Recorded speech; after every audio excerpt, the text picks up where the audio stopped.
Hello friends, this is the fourth video of the video series post vibration of single degree of freedom systems. In today's video we are going to derive two results. So I have written the question number 1 as one derivation, the first derivation. We are going to derive one more result after deriving this static deflection. Right, so in total we are going to derive two results today. The first result is, along with the problem statement, show that the static deflection delta St of the undamped 1 degree of freedom spring mass system subjected to constant force F0 is given by delta St equals to F0 by K, where this K is the spring constant. This is the first derivation we need to solve, right? So straight away I'll start with the derivation part.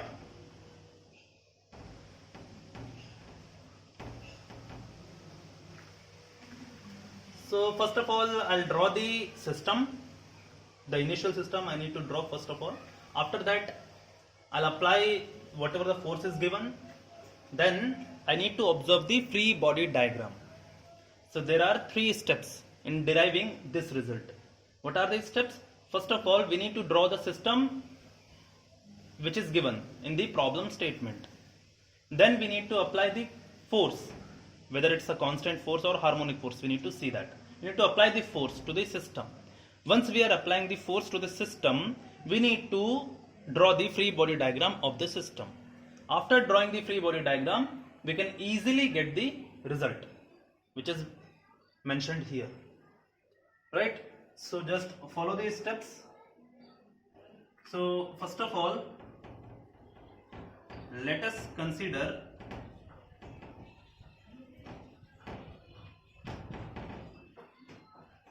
an undamped spring mass system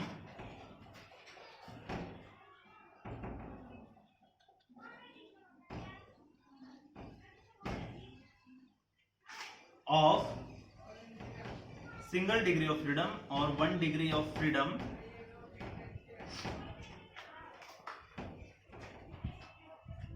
one end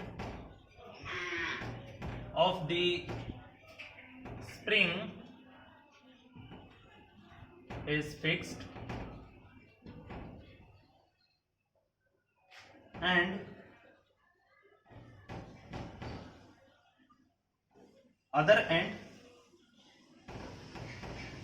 is attached with the mass.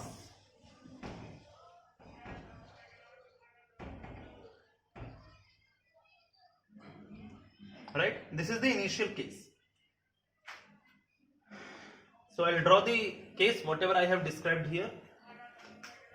So what I have done, I have taken the spring mass system which is undamped and which is having single degree of freedom. Now you can draw the system in horizontal configuration, you can draw that in vertical configuration. So I am drawing the system in vertical configuration. So I'll write in vertical configuration. I'm drawing the system in vertical configuration. For the sake of simplicity, you can draw in horizontal manner also, the results will be same. So for vertical configuration, this is the fixed end and this is the spring. So one end of the spring is connected to the fixed end, another end of the spring is connected with the mass m. Right? So here the spring is having the spring constant K, the mass is m here. Right? So whatever spring I am taking, that spring is having the spring index or spring constant or stiffness of the spring as K, the mass is having mkg. Right, this is the system mass. Now this is the initial position of the mass. So here I'm going to take the neutral position or mean position of the mass. So this is the mean position or zero position or neutral position. So I'll take x equals to 0 here. This is the initial condition, whatever I have mentioned, that I have drawn here. This is the initial condition. Now I need to apply the force. So what kind of force is given? Constant force F0 has to be applied to the system. Now I'll apply the force to the system. So this is the vertical configuration of initial condition. Right. So this is the vertical configuration of initial condition. Now I need to apply the force F0. So observe carefully.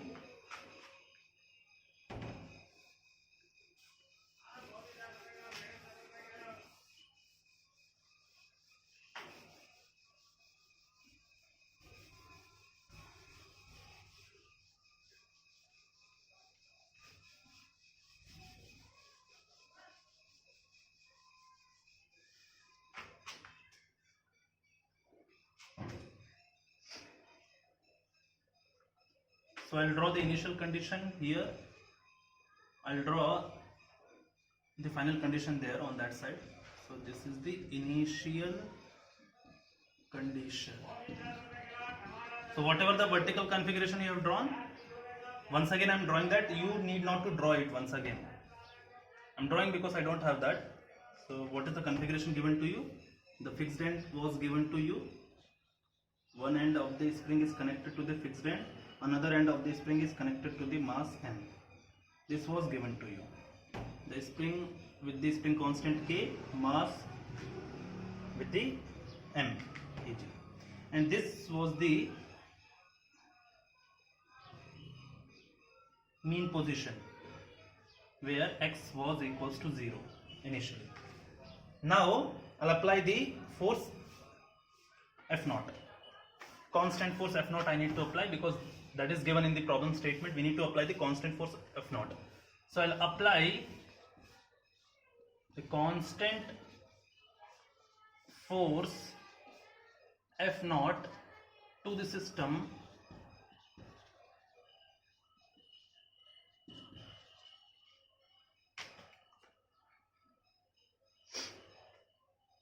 so I'm going to apply the constant force F0 to the system. This is the fixed end of the spring. Now once you are going to apply the constant force F0 to the mass, the spring is going to be stretched. It is going to be elongated. So I will draw the elongated spring like this. This spring is going to be elongated. And somewhere here the mass is connected. So now this is the spring with the spring constant K. This is the mass M. Now we can observe that our mass has been moved to certain distance, right, from this mean position after applying the constant force F0 to the mass. So I am going to apply the constant force F0 in the downward direction. So as soon as I am applying the constant force F0 to the mass is going to be shifted by certain amount in the downward direction because I am applying the force in the downward direction, and the spring is going to be elongated by the same amount, by the amount by which the mass has been shifted. Now suppose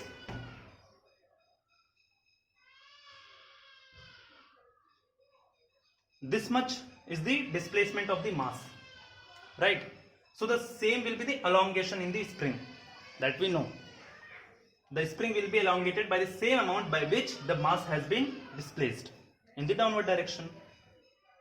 Now I am taking this displacement of the mass in the downward direction as delta ST, right?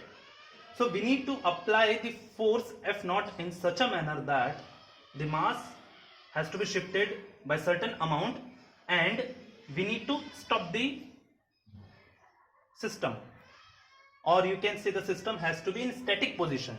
Then I am analyzing this much. that the force is F naught, constant force is F naught, the displacement of the mass is delta St. At what case? I am applying the force in such a manner that the system has been in a static position. I am observing these cases. So after applying the constant force F naught to the system, I need to put the system in static condition. So that I am going to write whenever I am going to draw the free body diagram. So remember, as soon as I am applying the force F naught, I need to apply the force F naught such that the mass has to be shifted a little bit and it has to be rest at certain position, or you can say the system has to be in the static position. Now at the static position, the displacement of the mass I am taking as delta St. The same will be the elongation in the spring. Delta St will be the elongation in the spring, right? Now I am going to draw the free body diagram. So that is the third step. I have taken the initial condition, the first step. The second step, I have applied the constant force F naught. Now the third step is to draw the free body diagram after applying the force.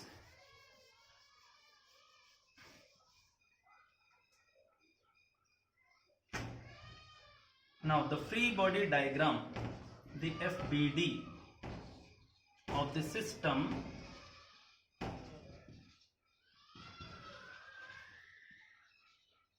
when the system is in static position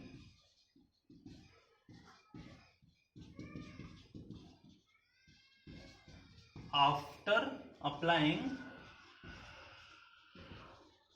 the constant force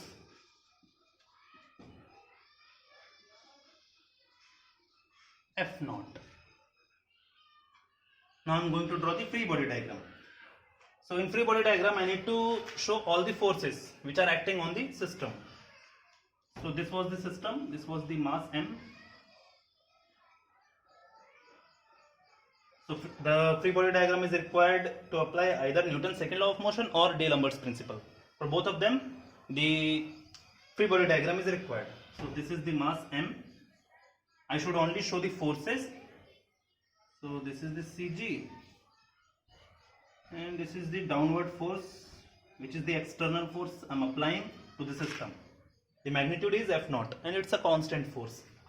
Now because the spring has been elongated, there will be a force which will be acted upon the mass by the spring also, and that force will be in the direction opposite to the applied force F naught, right?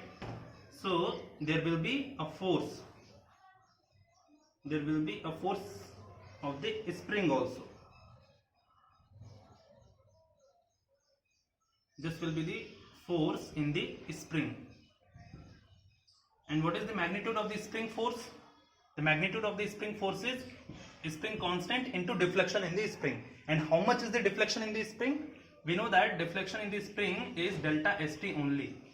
Deflection in the spring is equal to the deflection or displacement of the mass M. And how much was the displacement of the mass M? Delta St. So the spring force will be K into delta St. Right? Now remember, this is the static condition. Static condition or static position of the mass M. Right? This is the static position of mass. What is the meaning of static position?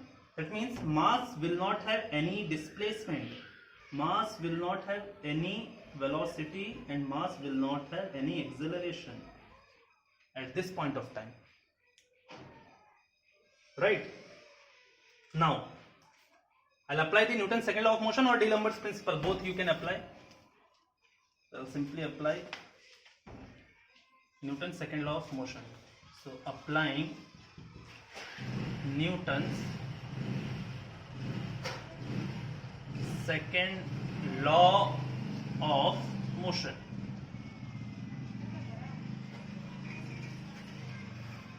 So what is the Newton's second law of motion? Vector sum of all the forces on the system is equals to mass into acceleration of the system. right? So you need to take a particular direction to apply the Newton's second law of motion. I am taking the direction to be plus x.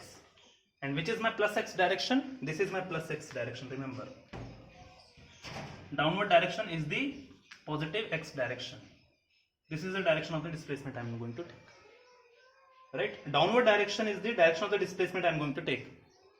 So all the forces which will be acting in the downward direction will be taken as positive forces. All the forces which will be acting in the direction opposite to the downward direction, that means in upward direction, are going to be taken as negative forces in Newton's second law of motion or D'Alembert's principle. So I'll simply write here F naught is acting in downward direction, so plus F naught I am going to write. Spring force K into delta St is acting in upward direction, so minus K into delta St I am going to write. Any other force is there? No. Because I am applying the Newton's second law of motion, so here mx double dot, that means the inertia force I am not going to take. That has to be taken in D'Alembert's principle.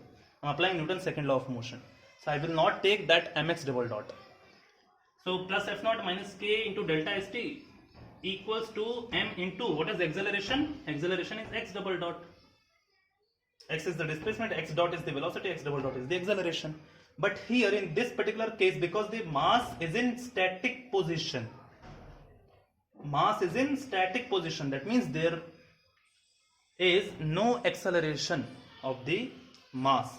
So this x double dot is going to be 0 here. Initially also in free body diagram I have mentioned that this x double dot is 0. So now your x double dot is 0. So this entire quantity will become 0. So you can write F naught is equals to K into delta St. So from here you can write delta St value, that is equals to F naught by K. This is the result we got, which we had to prove. The result we got here. So I can say the static deflection of the mass m when a constant force F naught is applied to the system is equals to F naught by K, where K is the spring constant, right? So all the things you know, I have described delta St, that is the static deflection, F naught is the constant force, K is the spring constant. If you want, I will write once again. This delta St is what? This is the static deflection. This is static deflection. This F naught, this is the constant force applied to the system, constant force, and this K is the spring constant.